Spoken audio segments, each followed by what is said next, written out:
Assalamualaikum, apa kabar anak-anak mis semuanya? Semoga kita semua sehat walafiat dan selalu dilindungi oleh Allah Subhanahu wa Ta'ala. Amin. Nah, untuk pembelajaran kita pada hari ini adalah tematik. Kita sudah masuk tema 4 ya nak, yaitu temanya globalisasi ya. Oke, sebelum kita masuk ke materinya, tujuan pembelajaran kita pada hari ini semoga Ananda semua dapat menjelaskan bagaimana cara menghasilkan dan menyalurkan serta menghemat energi listrik. Nah, sebelum kita bahas, Miss mau tanya kepada anak-anak Miss, apa sih globalisasi itu?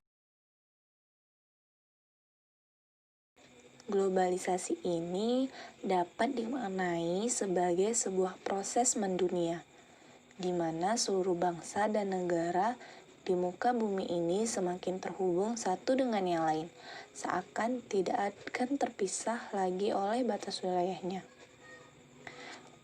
Kita dapat dengan mudahnya menemukan berbagai produk dari Jepang, misalnya dari Korea, Cina, Amerika, Jerman, dan berbagai negara lainnya. Begitupun produk Indonesia juga bisa ditemukan di banyak negara.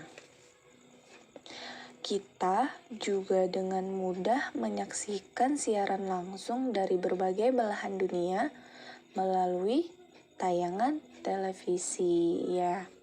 Nah, kita pun merasakan betapa mudahnya berkomunikasi dengan sahabat, teman, keluarga, ya kan? Nah, kita juga bisa menelpon atau mengirim email kepada teman-teman kita yang jauh. Kita merasakan seolah-olah tidak ada lagi batasan satu tempat dengan tempat lain di era globalisasi ini. Nah, anak-anak Miss, selain itu, listrik memiliki juga peran penting di era globalisasi ini. Kenapa? Tidak dapat dipungkiri bahwa globalisasi ini terjadi karena perkembangan teknologi di berbagai bidang yang didukung oleh peran listrik sebagai sumber energi di dalamnya. Listrik juga dapat dihasilkan dengan memanfaatkan sumber energi yang tersedia di alam. Itu misalnya pembangkit listrik tenaga air atau disebut PLTA. Nah, selain dari aliran air, juga dapat didapat dari angin, kemudian panas bumi atau PLTB, dan sumber energi lainnya.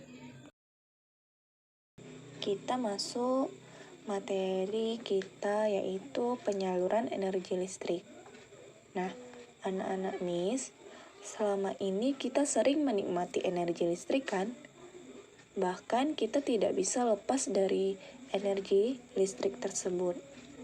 Apalagi pada zaman modern ini, hampir semua peralatan di lingkungan kita itu berhubungan dengan energi listrik. Nah, Ananda semua tahu tidak dari mana energi listrik itu berasal dan bagaimana energi listrik dapat sampai hingga ke rumah kita? Nah, sistem penyaluran energi listrik tersebut terbagi dari beberapa bagian yang disebut sistem tenaga listrik atau STL. Oke? STL, sistem tenaga listrik. Nah, sistem tenaga listrik itu adalah rangkaian instalasi penyaluran listrik yang terbagi menjadi yang pertama itu ada pembangkitan. Yang kedua ada transmisi atau penyaluran. Nah, yang ketiga itu ada distribusi. Yang keempat itu konsumen. Yang pertama yaitu pembangkitan. Pembangkitan adalah proses di mana listrik dibangkitkan. Nah, listrik itu adalah suatu energi di mana energi hanya dapat diubah, maka energi listrik berasal dari pengubahan energi, bisa dari energi apapun. Contohnya yang tadi, PLTA, pembangkit listrik tenaga air dari energi air. Nah, kalau PLTU itu pembangkit listrik tenaga uap dari uap panas. Serta PLTD, pembangkit listrik tenaga diesel yang memakai bahan bakar minyak, dan masih banyak lagi yang lain. Pembangkit energi listrik pada dasarnya energi awal yang akan diubah menjadi energi listrik, dipakai untuk memutar turbin yang terhubung dengan generator. Nah, penyalur listrik yang kedua yaitu transmisi atau penyaluran. Apa itu penyaluran atau transmisi? Transmisi adalah proses penyaluran listrik dari pembangkitan. Tegangan dari pembangkitan dinaikkan menjadi tegangan standar transmisi di Indonesia. Nah, tujuan tegangan yang dinaikkan agar mengurangi rugi daya akibat panjangnya saluran. Makin tinggi tegangannya, maka semakin berkurang rugi daya yang terjadi. Saluran transmisi ini terdiri atas saluran udara yang biasa disebut SUT atau SUTED, dan kabel bawah tanah yang biasa disebut SKTT. Pada saluran udara biasanya terlihat dari tower-tower listrik yang besar. Nah, semakin tinggi tegangannya, maka semakin besar struktur towernya. Nah, yang ketiga yaitu distribusi, yaitu proses penyaluran dari transmisi hingga ke konsumen. Distribusi ini terbagi menjadi distribusi primer dan distribusi sekunder. Nah, yang terakhir yaitu adalah konsumen. Pemakaian jasa tenaga listrik, di mana konsumen ini terbagi menjadi beberapa bagian tergantung tegangan yang dipakai oleh konsumen tersebut. Nah, jika konsumen biasa untuk rumah tempat tinggal atau kantor, itu biasanya memakai tegangan rendah yang disebut konsumen TR dengan tegangan 380 atau sampai 220 volt. Nah, konsumen TR ini menerima suplai listrik dari saluran distribusi sekunder. Pemakaian listrik ini biasanya digunakan oleh bisnis seperti mall, hotel, dan lain-lain. Nah, maupun industri menengah biasanya menggunakan listrik tegangan menengah yang disebut itu dengan konsumen TM. Konsumen TM ini mendapat suplai listrik langsung dari penyulang distribusi primer.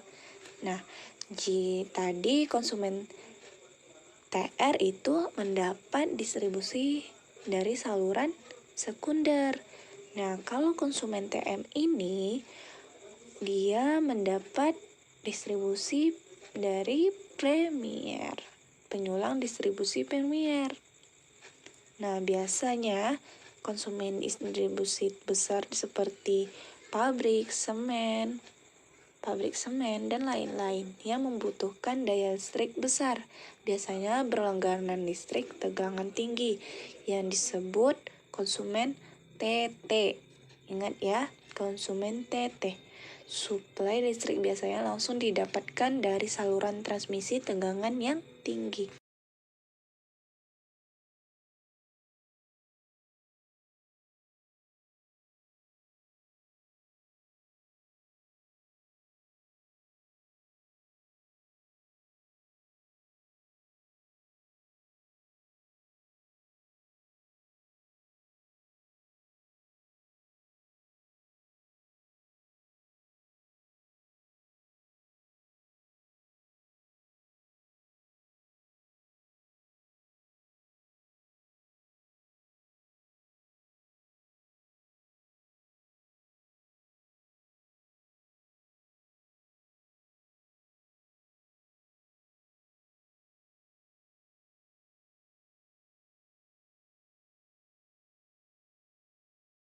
ya kan? Oke. Nah, sekian dari pembelajaran kita pada hari ini. Semoga Ananda semua dapat mengerti apa yang Miss sampaikan dan semoga COVID-19 ini segera berakhir dan kita dapat berjumpa lagi di sekolah, bertemu dengan teman-teman, ya. Nah, oke. Assalamualaikum warahmatullahi wabarakatuh.